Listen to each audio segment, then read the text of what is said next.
What is the difference between participating and non-participating liquidation preferences? Imagine you are at the end of a company sale or liquidation, wondering how the money will be split. The way investors get paid depends on the type of liquidation preference they have. This is a key part of the deal terms in venture capital funding. It can really change how much money founders and early shareholders walk away with. So, understanding these differences is important for everyone involved in startup funding.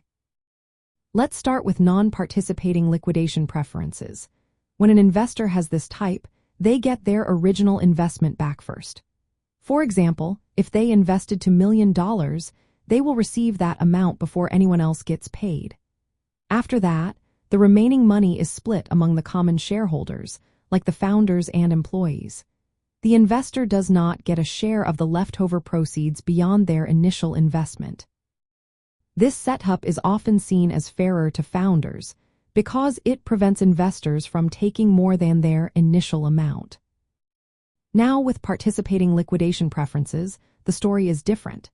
Investors still get their original investment back first. But then, they also participate in the remaining proceeds based on their ownership percentage. This means they get paid twice, once through the preference and again through their ownership share.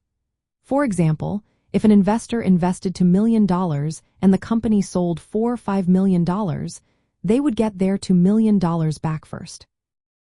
Then, they would also share in the remaining $3 million with other shareholders. This can lead to a smaller share for founders and other shareholders because the investor benefits from both parts.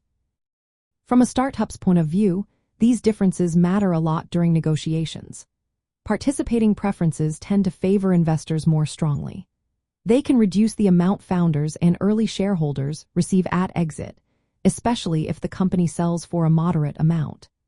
Non-participating preferences are usually seen as more straightforward and fairer, giving founders a better chance to benefit from their hard work once investors are paid back.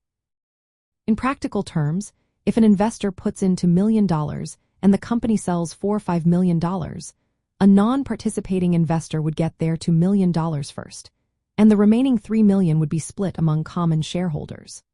With a participating preference, the investor would get their $2 million back and then also share in the remaining $3 million according to their ownership percentage, which could mean a bigger payout for them and less for the founders.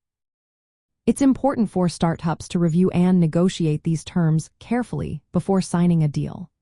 Having clear and fair liquidation preferences can help protect founders' interests and ensure they get a fair share when the company is sold or liquidated. Knowing the difference between participating and non-participating preferences helps founders make smarter decisions and avoid surprises during exit events.